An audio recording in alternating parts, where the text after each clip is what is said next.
Assalamualaikum warahmatullahi wabarakatuh.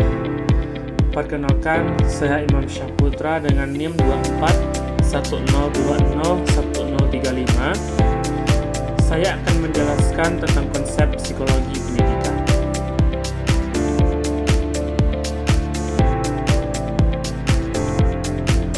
Latar belakang. Psikologi pendidikan merupakan bidang yang menggabungkan prinsip psikologi dan praktik pendidikan untuk memahami serta mengoptimalkan proses belajar. Fokus utamanya adalah perilaku peserta didik dan berbagai faktor yang mempengaruhi keberhasilan belajar, termasuk minat, bakat, dan karakteristik individu. Dengan memahami aspek-aspek tersebut, pendidik dapat menciptakan lingkungan belajar yang lebih efektif dan sesuai kebutuhan siswa. Sebagai ilmu yang berakar pada psikologi dan pendidikan, psikologi pendidikan tidak hanya membahas teori belajar, tetapi juga penerapan praktis untuk meningkatkan pemahaman terhadap prasyarat belajar dan dinamika kelas menjadi kunci dalam membantu siswa mencapai hasil optimal. Karena itu, penguasaan psikologi pendidikan sangat penting bagi pendidik dalam merancang metode mengajar yang tepat, responsif, dan terhadap perbedaan dan individu. Definisi psikologi pendidikan. Psikologi pendidikan adalah kajian psikologi yang diterapkan dalam proses pendidikan, khususnya pembelajaran, untuk memaksimalkan tujuan pendidikan nasional, institusional, dan instruksional. Psikologi pendidikan merupakan cabang psikologi yang fokus pada bagaimana manusia belajar dan berkembang dalam konteks pendidikan. Kajian ini mempelajari faktor-faktor internal seperti motivasi, minat, emosi, kemampuan kognitif, serta faktor eksternal seperti lingkungan belajar, interaksi sosial, dan strategi pengajaran. Penerapannya membantu guru memahami perbedaan karakteristik peserta didik, sehingga proses pembelajaran dapat dirancang lebih efektif, adaptif, dan sesuai tahap perkembangan. Seperti yang kita ketahui bahwa psikologi itu sama dengan ilmu jiwa. Yang pertama, memahami perilaku. Psikologi adalah ilmu yang berusaha memahami perilaku manusia, alasan dan cara mereka melakukan sesuatu. Yang kedua, mempelajari jiwa. Membahas jiwa seseorang, gejala, proses, dan latar belakangnya. Psikologi berusaha menjelaskan mengapa seseorang bertindak, merasakan, atau berpikir dengan cara tertentu. Di dalamnya termasuk pembahasan tentang jiwa arti modern, yakni gejala-gejala kejiwaan seperti persepsi, emosi, motivasi, ingatan, hingga pola pikir, beserta proses belajar dan latar belakang yang mempengaruhi terbentuknya perilaku. Dengan memahami kedua aspek ini, psikologi membantu menggambarkan bagaimana manusia berkembang, beradaptasi, dan berinteraksi dalam berbagai situasi kehidupan. Pengertian psikologi pendidikan menurut para ahli. 1. Menurut Tardif dalam Muhib bin Syah, psikologi pendidikan ialah bidang studi yang berhubungan dengan penerapan pengetahuan perilaku manusia untuk usaha kependidikan. Yang kedua, menurut Sudarwan Damim, psikologi pendidikan adalah aplikasi psikologi dalam proses pembelajaran peserta didik dan aspek terkait untuk meningkatkan efektivitas. Yang ketiga, menurut W.S. Winkel SG, MSG, psikologi pendidikan adalah ilmu yang mempelajari prasyarat bagi pelajar di sekolah, jenis belajar, dan fase proses belajar. Tujuan utama psikologi pendidikan: 1. Mendukung belajar dengan cara mengenali minat, bakat, serta kemampuan unik siswa. Yang kedua, strategi pengajaran: menentukan strategi pengajaran yang tepat. Yang ketiga, lingkungan efektif, yaitu menciptakan lingkungan belajar yang efektif, nyaman, dan mendukung. Dan yang keempat, mengoptimalkan potensi, membantu siswa mencapai potensi penuh mereka.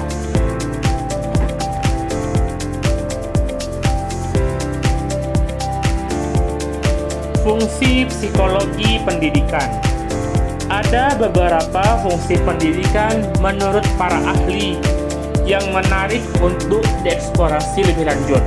1. Menurut Plato dan Aristoteles, yang dikenal karena keahlian mereka dalam filsafat dan psikologi, menganggap fungsi psikologi pendidikan adalah menganalisis proses belajar mengajar dan faktor terkait dengan pendidikan manusia.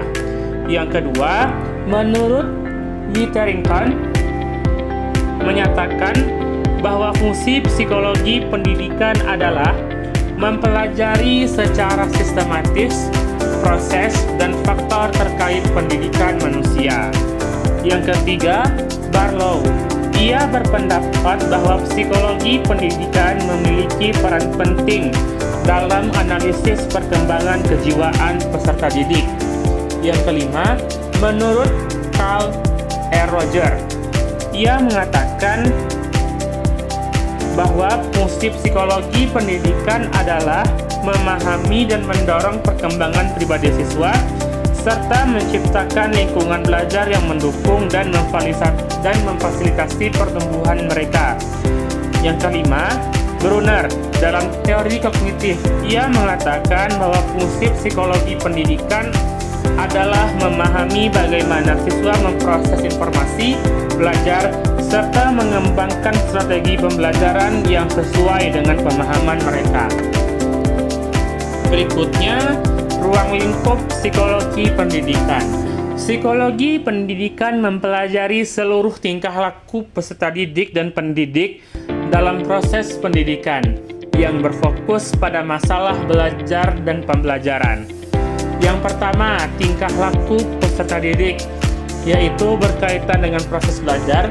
Yang kedua, tingkah laku pendidik, yaitu berkaitan dengan proses Sumbangan psikologi pendidikan. 1. Memberikan wawasan tentang pengembangan peserta didik serta kaitannya dengan proses pembelajaran. Tiap tingkat pendekatan berbeda dengan karakteristiknya. Setiap tingkatan perkembangan memiliki karakteristik sendiri-sendiri yang berbeda antara satu sama lain. Apabila seorang pendidik sudah memahami bahwa setiap tingkat perkembangan karakteristik anak itu berbeda, maka pendidik dalam melaksanakan proses pembelajaran akan menyesuaikan diri terhadap karakteristik anak didiknya dari segi metode atau strategi pengajarannya. Yang kedua, kondisi pembelajaran.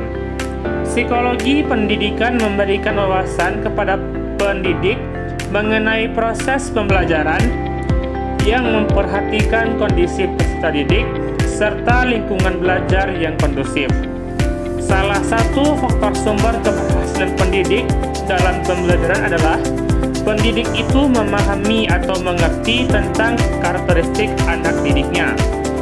Yang ketiga, perbedaan individual. Psikologi pendidikan memberikan pemahaman mengenai perbedaan individual. Dalam kenyataan, tidak ada dua individu yang sama. Oleh karena itu, pendidikan mestinya tidak menggeneralisasi perlakuannya terhadap peserta didiknya. Yang keempat, metode mengajar efektif. Psikologi pendidikan juga memberikan pemahaman tentang metode-metode Mengajar yang efektif. Psikologi pendidikan memberikan pengetahuan tentang cara mengajar yang tepat dan mengembangkan pola mengajar dengan strategi-strategi yang baru. Yang kelima, mengatasi masalah. Psikologi pendidikan memberikan sumbangan kepada para pendidik tentang berbagai permasalahan yang terjadi berkaitan dengan perkembangan anak, sehingga mereka mampu memahami problem peserta didik dan memahami sebab-sebab timbulnya problem. Yang keenam, kesehatan mental. Dengan pengetahuan tentang kesehatan mental dalam psikologi pendidikan, pendidik akan dapat memahami beberapa faktor yang menjadi penyebab timbulnya mental anak tidak sehat atau maladjustment, sehingga pada akhirnya pendidik dapat membantu memecahkan masalah yang dialami oleh peserta didiknya dan mampu mempersiapkan para peserta didiknya sehingga memiliki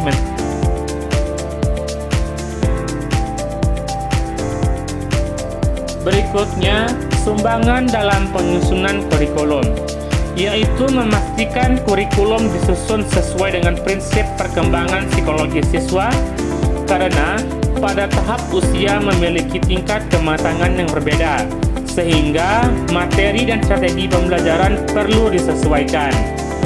Berikutnya, pengukuran hasil belajar.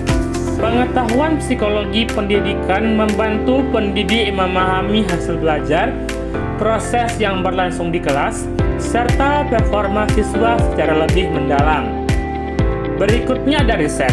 Riset psikologi pendidikan menghasilkan instrumen yang membantu mengukur kemampuan siswa. Temuan penelitian juga memungkinkan pendidik memprediksi dan mengontrol perilaku belajar. Berikutnya, bimbingan anak berkebutuhan khusus. Psikologi pendidikan memberikan dasar dalam memberikan layanan bagi anak-anak dengan kemampuan di atas atau di bawah rata-rata, sehingga peserta didik dapat menangani kebutuhan mereka secara tepat. Yang terakhir, pemahaman dinamika kelompok.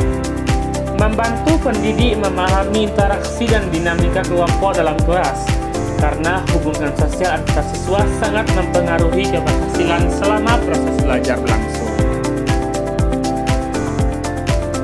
Manfaat psikologi pendidikan. Psikologi pendidikan yang membahas cara dan suasana kondusif ketika pembelajaran berlangsung, mengetahui bagaimana cara mengajar dengan baik. Mempelajari psikologi pendidikan sangat banyak sekali manfaatnya untuk guru maupun peserta didik. Di antara manfaatnya yang pertama, yaitu teknik pembelajaran efektif. Siswa lebih mudah memahami pembelajaran. Ini memungkinkan siswa supaya lebih bisa memahami pelajaran yang diberikan oleh seorang guru dan siswa dapat belajar dengan mudah, sehingga tercapailah suatu pembelajaran dengan apa yang telah diharapkan. Yang kedua, perbedaan individu. Guru memahami karakter siswa untuk pendekatan yang lebih tepat. Seorang pendidik memiliki tantangan untuk mengetahui karakteristik individu siswa yang mereka bimbing. Sebagai seorang guru, harus mengetahui karakter seorang siswa dengan seluk-beluk seorang siswa itu sendiri, sehingga ketika ada permasalahan dalam mengajar, seorang guru tidak bingung untuk menghadapi siswa itu sendiri. Yang ketiga, membantu membuat media pembelajaran menarik. Dengan adanya psikologi pendidikan, seorang guru mampu mengenal karakter seorang siswa itu sendiri dalam pembelajaran, karena tidak semua siswa itu memiliki cara belajar yang sama, dan seorang pengajar bisa dibantu dengan alat bantuan seperti CD, proyektor, speaker, sehingga guru bisa memilih media mana yang akan digunakan untuk metode pembelajaran dan menciptakan suasana kelas yang menyenangkan, sehingga pembelajaran yang kita berikan dapat diterima siswa dan berdampak baik pada perkembangan belajar siswa. Yang terakhir, tujuan pembelajaran tercapai. Seorang pengajar juga bisa mengarahkan siswa dengan baik dengan kegiatan pembelajaran sehingga kegiatan belajar mengajar mampu berjalan dengan baik. Suksesnya kegiatan belajar mengajar dengan ditandai dengan siswa yang mampu memahami pendidikan yang telah didapat dari seorang pengajar dan mampu memberikan manfaat kepada orang lain. Psikologi pendidikan sebagai sumber ilmu.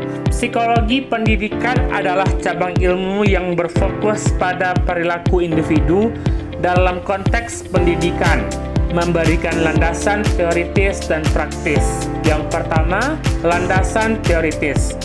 Menjelaskan perkembangan kognitif, afektif, dan psikomotorik peserta didik. Hal ini memberikan pemahaman mendasar mengenai bagaimana manusia belajar, apa faktor yang mempengaruhinya, serta bagaimana perkembangan usia dan tahap berpikir berhubungan dengan pendidikan. Yang kedua, landasan praktis. Panduan bagi guru untuk memahami perbedaan individu dan gaya belajar. Dengan demikian, strategi pembelajaran dapat disesuaikan lebih efektif. Yang ketiga, pengembangan strategi pembelajaran. Psikologi pendidikan melahirkan prinsip-prinsip pembelajaran aplikatif seperti reinforcement, pembelajaran aktif, dan keterlibatan emosional serta penggunaan media pembelajaran yang tepat. Yang keempat, integrasi antar disiplin, menghubungkan psikologi, pedagogi, neuroscience, dan sosiologi, sehingga melahirkan pendekatan yang komprehensif untuk memahami proses pendidikan. Kesimpulan dari pembahasan ini adalah bahwa psikologi pendidikan merupakan cabang ilmu yang mengintegrasikan prinsip-prinsip psikologi dengan praktik pendidikan untuk memahami, mengarahkan, dan mengoptimalkan proses belajar mengajar. Sebagai kajian ilmiah, psikologi pendidikan tidak hanya membahas aspek perilaku manusia, tetapi juga memberikan landasan teoritis dan praktis dalam menciptakan strategi pembelajaran efektif, memahami perbedaan individual, serta membangun lingkungan belajar yang kondusif. Tujuan utamanya adalah mendukung perkembangan kognitif, afektif, dan psikomotorik agar siswa dapat memahami, mencapai potensi optimalnya. Fungsi dan manfaat psikologi pendidikan sangat luas, mulai dari membantu guru memahami karakteristik peserta didik, menyusun kurikulum, mengatasi permasalahan belajar, hingga memfasilitasi perkembangan pribadi siswa secara menyeluruh. Dengan demikian, psikologi pendidikan memiliki peranan yang vital sebagai sumber ilmu dan praktik yang mendasari keberhasilan proses pendidikan, baik secara teoritis maupun aplikatif.